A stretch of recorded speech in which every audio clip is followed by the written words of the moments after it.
International social media Patel Prahlad भाई।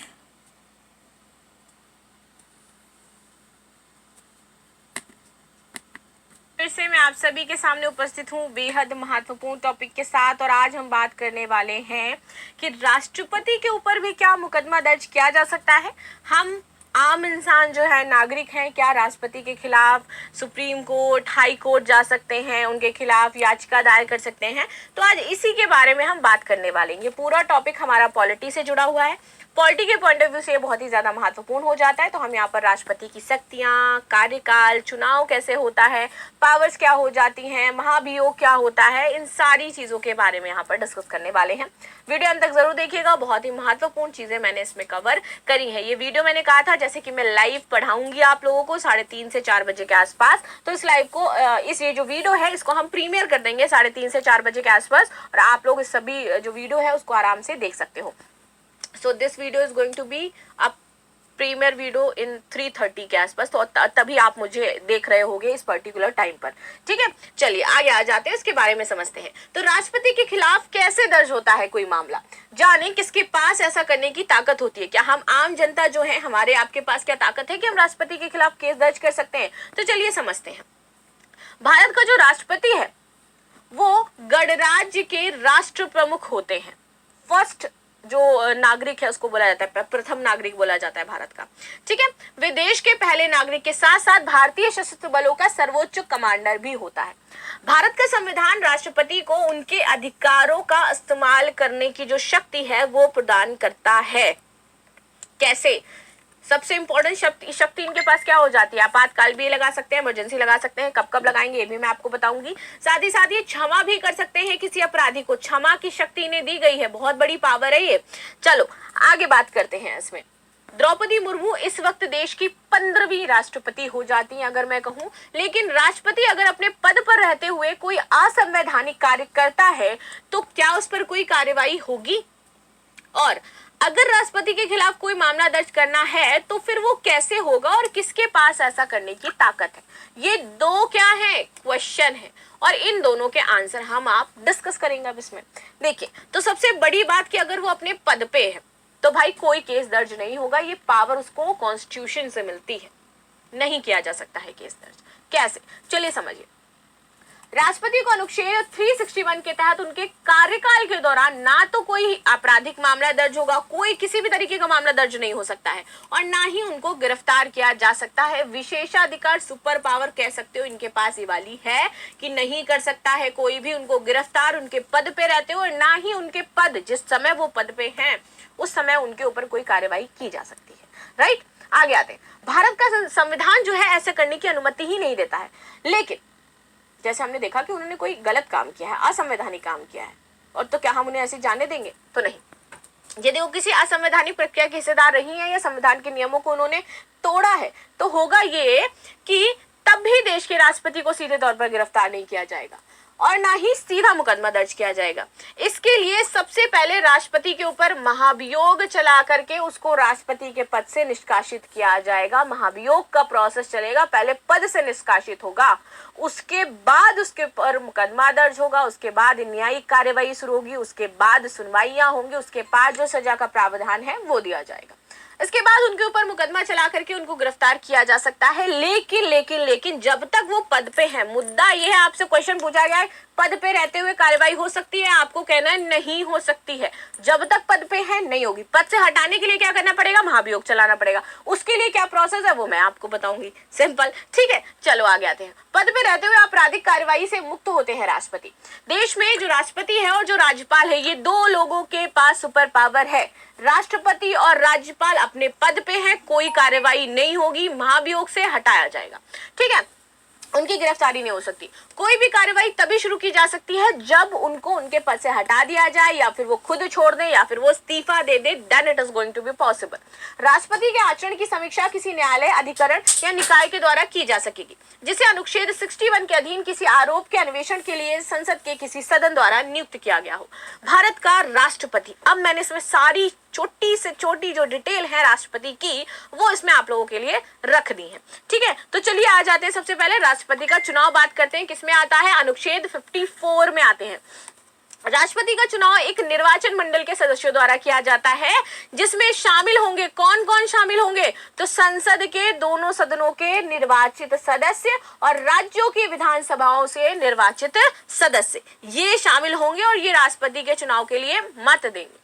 अब चुनाव की प्रक्रिया अनुच्छेद 55 में बताई गई है। चुनाव की प्रक्रिया क्या है, तो कॉन्स्टिट्यूशन ऑफ इंडिया के अनुच्छेद 55 के भाग 3 में कहा गया है कि अध्यक्ष का चुनाव निम्नलिखित प्रणाली के अनुसार होगा। एकल संक्रमणीय मत के माध्यम से अनुपातित प्रतिनिधित्व होता है और ऐसे चुनाव में मतदान जो है वो गुप्त रखना होगा आपको। आगे आते हैं, राष्ट्रपति के कार्यकाल की बात करते हैं, जिसका वर्णन है अनुच्छेद 56 में। आपका कॉन्स्टिट्यूशन ऑफ इंडिया का अनुच्छेद 56 क्या बताता है कि राष्ट्रपति का कार्यकाल होगा 5 वर्षों के लिए और उसका उत्तराधिकारी अपना पदभार ग्रहण करेगा। उसके बाद आप देखोगे तो जब तक वो रहते हैं तब तक 5 साल, उसके बाद उनका जो उत्तराधिकारी आएगा वो पद ग्रहण करेगा। राष्ट्रपति उपराष्ट्रपति को संबोधित अपने हस्ताक्षर सहित पत्र द्वारा अपना पद त्याग देता है। अगर राष्ट्रपति को पद त्यागना है तो वो किसको देगा पत्र, उपराष्ट्रपति को देगा अपना हस्ताक्षर करके। राष्ट्रपति को संविधान के उल्लंघन के लिए अनुच्छेद 61 के तहत दिए गए जो प्रावधान है उसके अनुसार महाभियोग के थ्रू हटाया जाता है। राष्ट्रपति के रूप में निर्वाचन के लिए योग्यताएं क्या होनी चाहिए, अगर आपको राष्ट्रपति बनना है तो हम और आप कोई भी बन सकते हैं यार राष्ट्रपति, उसमें कोई बहुत बड़ी बात थोड़ी ना है। तो आपको क्या लग रहा है कि आप राष्ट्रपति नहीं बन सकते हो? बन सकते हो, जाओ मतलब जो पॉलिटिकल पार्टीज है उनमें किसी में बनो। जाकर रेखा गुप्ता को लगता था कि वो दिल्ली की सीएम बन सकती हैं, बन गई ना। तो वैसे ही आप लोगों को क्या लगता है, आप क्या राष्ट्रपति प्रधानमंत्री नहीं बन सकते हो? अगर आप उसके लिए काम कर रहे हो, उस प्रक्रिया में है, तो आप भी जा सकते हैं। बस कुछ आपको, क्योंकि इसमें ये तो पूछा नहीं जाता कितने पढ़े लिखे हो तुम, तो उससे कोई मतलब नहीं। और बाकी आप लोग पढ़े लिखे तो है ही, यूपीएससी की तैयारी करो, इंटेलिजेंट आप इनफ है। तो अब जब ऐसे लोग राजनीति में जाएंगे तो सोचिए राजनीति कितनी अच्छी होगी। तो आप लोगों को राजनीति में जाना है या नहीं जाना है ये भी मुझे बताइएगा। मतलब किसी की इच्छा है राजनीति में जाने की, कमेंट करके मुझे बताना, राइट। पर्सनली अगर मैं अपनी बात करूं, जाना चाहिए मुझे राजनीति, मुझे लगता है मैं अच्छी राजनीति कर सकती हूँ। चलिए आगे आते हैं। तो कॉन्स्टिट्यूशन ऑफ इंडिया का अनुच्छेद 58 कहा गया है कि कोई भी व्यक्ति राष्ट्रपति के रूप में निर्वाचित हो सकता है, भारत का नागरिक हो। पहली बात यह है कि पहले भारत का नागरिक हो, चाहे कोई भी व्यक्ति हो, बन सकता है। 35 वर्ष की आयु वो पूरी कर चुका हो तथा लोकसभा के सदस्य के रूप में निर्वाचित होने के लिए योग्य हो, तब ही वो चुनाव में खड़ा हो सकता है, राष्ट्रपति बन सकता है। भैया ये प्रावधान है यहाँ पर। लेकिन मानसिक तौर पर स्वस्थ होना चाहिए, अस्वस्थ नहीं होना चाहिए वो मानसिक तौर पर। पता आया आते आते जितने भी आतंकवादी थे सबको क्षमा दे दी, जाओ तुम, छोड़ रहे हैं तुम्हें। कोई भी व्यक्ति राष्ट्रपति के रूप में निर्वाचित होने के लिए पात्र नहीं होगा यदि वह भारत सरकार के तहत कहीं पर जॉब कर रहा है, किसी राज्य सरकार में जॉब कर रहा है, या फिर कोई स्थानीय या फिर अन्य प्राधिकरण जो उस वक्त सरकार में है कहीं उसके नियंत्रण में अधीन हो या कार्य कर रहा हो। राष्ट्रपति पद की शर्तें अनुच्छेद 59 में आपकी बताई गई है। राष्ट्रपति संसद के किसी भी सदन या फिर किसी भी राज्य विधानमंडल के किसी अन्य सदन का सदस्य नहीं होगा। सबसे पहले राष्ट्रपति कोई अन्य पद, यानी कि अगर वो जिस सर्टेन टाइम पर राष्ट्रपति है उस सर्टेन टाइम पर वो कोई अन्य लाभ का पद नहीं लेगा जहां पर सैलरी मिल रही हो। लाभ के पद की बात ये है, उसको सैलरी नहीं मिलती होनी चाहिए किसी अन्य पद की, और वो ना कोई पद ऐसे तो वो है ना, आप देखोगे सेनाओं का कमांडर है, सर्वोच्च कमांडर हो जाता है तो दूसरा पद है उसके, लेकिन वो उसको कॉन्स्टिट्यूशन के तहत दिया गया है। वैसे तो वो देश का प्रथम नागरिक भी है, तो वो उसको बताया गया कि हाँ ऐसा ऐसा होगा, लेकिन कोई पद ऐसा धारण नहीं करेगा जहां पर उसको अलग से सैलरी मिल रही होगी, उसकी अलग से कुछ कार्य होंगे, उसके अलग से कुछ चुनौती नहीं। आगे आते हैं। राष्ट्रपति को अपने सरकारी आवास का उपयोग बिना किराए के करने की अनुमति होगी और राष्ट्रपति के वेतन एवं भत्ते उसके कार्यकाल के दौरान कमियां जो घटाए हैं वो बिल्कुल भी नहीं जा सकते हैं, ऐसा नहीं होगा राष्ट्रपति के साथ। शपथ एवं प्रतिज्ञा अनुच्छेद 60 की बात करें तो प्रत्येक राष्ट्रपति एवं राष्ट्रपति के रूप में कार्य करने वाला प्रत्येक व्यक्ति अपना पद ग्रहण करने से पहले भारत के मुख्य न्यायाधीश या उनकी अनुपस्थिति में उच्चतम न्यायालय के वरिष्ठ न्यायाधीश की उपस्थिति में शपथ लेता है। ये जरूर याद रखना, कभी कभी स्टेटमेंट में पूछा जाता है। राष्ट्रपति पर महाभियोग, and this is the important चीज जिसके बारे में हम और आप बात करेंगे अब कि भैया हटेंगे कैसे, हटाया कैसे जा सकता है। तो पहली बात, राष्ट्रपति पद पर रहते हुए मुकदमा दर्ज, जल्दी से बताओ, नहीं होगा। दूसरी चीज, ये राष्ट्रपति और किसके साथ और है, राज्यपाल के साथ और है। तीसरी चीज, जब वो अपने पद से हट जाएगा, पद से हटाने के लिए क्या करना पड़ेगा, महाभियोग चलाना पड़ेगा। महाभियोग में क्या होगा वो हम इसमें समझते हैं। सो राष्ट्रपति पर संसद के किसी भी सदन द्वारा जो आरोप लगाए गए हैं उस आरोप के आधार पर संविधान के उल्लंघन के लिए महाभियोग लगाया जा सकता है। ठीक है, ऐसा कोई आरोप तब तक नहीं लगाया जाएगा जब तक कि संकल्प में निहित ऐसा आरोप लिखित में कम से कम 14 दिन की सूचना के बाद प्रस्तुत ना किया गया हो। 14 दिन पहले सूचना देनी पड़ेगी कि फला फला फला ये इनके ऊपर लगाया जा रहा है, ये चीजें हैं, ये इन्होंने किया है, तो 14 दिन पहले पूरी सूचना आनी चाहिए। ऐसे संकल्प पर सदन के कुल सदस्यों के कम से कम 1/4 द्वारा इस पे हस्ताक्षर किए जाने चाहिए। तो जो 1/4 सदन के सदस्य हैं उनके हस्ताक्षर होने चाहिए उस पे।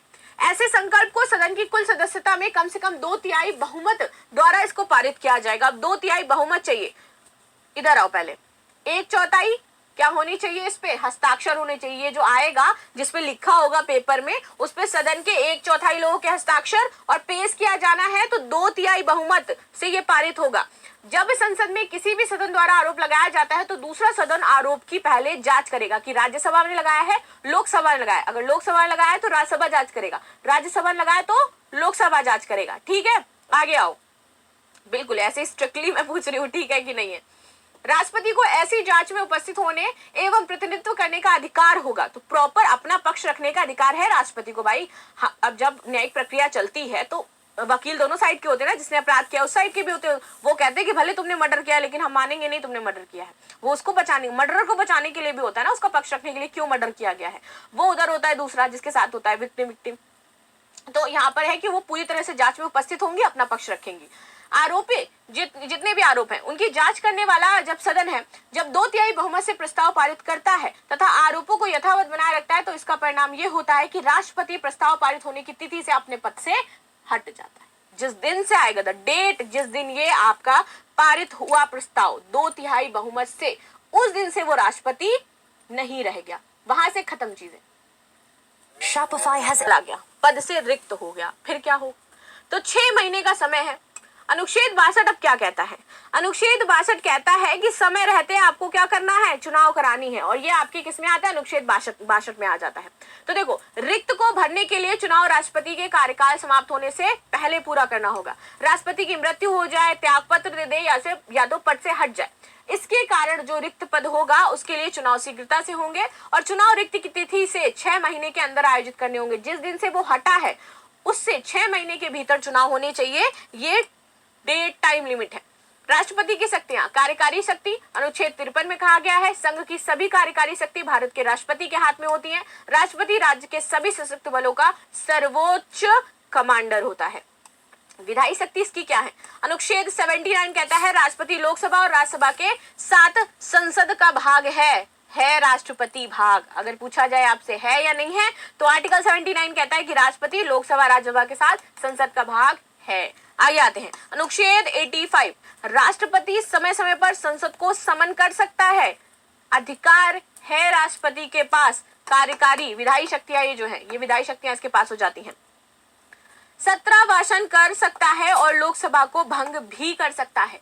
अनुच्छेद 86 क्या कहता है, राष्ट्रपति संसद के दोनों सदनों को संबोधित कर सकता है तथा संदेश प्रेषित कर सकता है। अधिकार है इसके पास, विधायी शक्ति है ये। अनुच्छेद 111 ये क्या कहता है, कौन सी शक्ति देता है, ये शक्ति देता है कि विधेयकों को अपनी स्वीकृति दे सकता है या अपनी स्वीकृति रोक लेगा।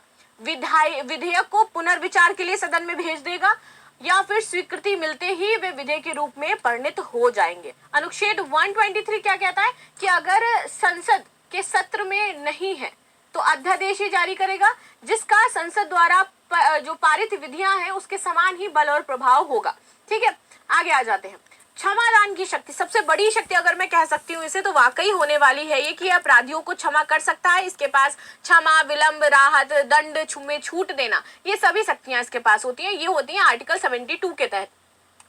राष्ट्रपति को निम्नलिखित मामलों में किसी भी व्यक्ति को क्षमा, विलंब, राहत और दंड में छूट देने तथा न्यायालय द्वारा दी गई सजा को निलंबित करने, क्षमा या लघुकरण करने का यहाँ पर जो पावर है वो मिलता है जब सजा सैन्य न्यायालय द्वारा दी जाती है। जब सजा या दंड देने वाले मामले से संबंधित किसी विधि के उल्लंघन के लिए या फिर अपराध के लिए दिया जाता है जिस पर संघ की कार्यकारी शक्ति लागू होती है। जब मृत्युदंड न्यायालय द्वारा पारित किया जाता है तब अगर किसी को मृत्युदंड दिया गया है, अगर वो चाहता है कि मुझे मेरा मेरा जो मृत्युदंड है वो आजीवन कारावास में बदल दिया जाए, तब ऐसा होता है। आपातकालीन शक्तियां अगेन वेरी इंपॉर्टेंट हो जाती हैं ये, कि जो राष्ट्रपति है वो 3 प्रकार के आपातकालीन उसको शक्तियां मिलती हैं, वो 3 प्रकार का आपातकाल लागू कर सकता है। अगर युद्ध की स्थिति है, वायु आक्रमण की स्थिति है या सशस्त्र विद्रोह हो रहा है, तो इस वजह से ये आपातकाल की घोषणा कर सकते हैं। अनुच्छेद 352 के तहत आपातकाल की बात कही गई है यहाँ पर। यदि राज्य सरकार संविधान के प्रावधानों के अनुसार कार्य करने में असमर्थ होती है तो राष्ट्रपति क्या करेगा, राज्य में राष्ट्रपति शासन लगा सकता है आर्टिकल 356 के तहत। एंड थर्ड इज, यदि भारत की वित्तीय स्थिरता या फिर ऋण को खतरा है तो राष्ट्रपति वित्तीय आपातकाल की घोषणा कर सकता है 360 के तहत। तो वित्तीय आपातकाल लगा सकता है, ठीक है। अगर राष्ट्रपति शासन लगाना है वो लगा सकता है, युद्ध की स्थिति, वायु आक्रमण, सुरक्षा की दृष्टि से है तो वो आपातकाल घोषित कर सकता है। ये 3 चीजें हैं जिसके तहत 3 प्रकार का आपातकाल यहाँ पर लगाया जा सकता है, ठीक है। न्यायिक शक्तियों की बात करती हूँ। कॉन्स्टिट्यूशन ऑफ इंडिया का अनुच्छेद 142, ये 143 जो है, ये राष्ट्रपति को उच्चतम न्यायालय से निम्नलिखित मामलों में सलाह लेने का अधिकार देता है। कौन कौन सा? विधिक अगर मामला है, संवैधानिक मामला है या फिर कोई सार्वजनिक महत्व का मामला है तो राष्ट्रपति सलाह लेगा। अब लास्ट में ऑल ओवर इसका निष्कर्ष समझ लेते हैं। भारतीय संविधान के अंतर्गत परिभाषित भारत के राष्ट्रपति एक औपचारिक भूमिका एवं महत्वपूर्ण संवैधानिक शक्तियां दोनों को दर्शाता है, जबकि राष्ट्रपति के कार्य काफी हद तक मंत्रिपरिषद की सलाह से निर्देशित होते हैं और ये जो पद है ये संवैधानिक सुरक्षा के रूप में भी कार्य करता है, विशेषकर अगर राजनीतिक स्थिरता की बात करें या फिर आपातकाल के समय में बात करें, ठीक है। लोकतंत्र की सुरक्षा की दृष्टि से आप देखोगे तो बहुत ही महत्वपूर्ण पद हो जाता है ये। संविधान द्वारा प्रदान की गई रूपरेखा ये सुनिश्चित करती है कि राष्ट्रपति एक स्थिर शक्ति के रूप में कार्य करे जो राष्ट्र के लोकतांत्रिक सिद्धांतों एवं अखंडता को बनाए रखेगा, इसलिए ये इंपॉर्टेंट आपका हो जाता है।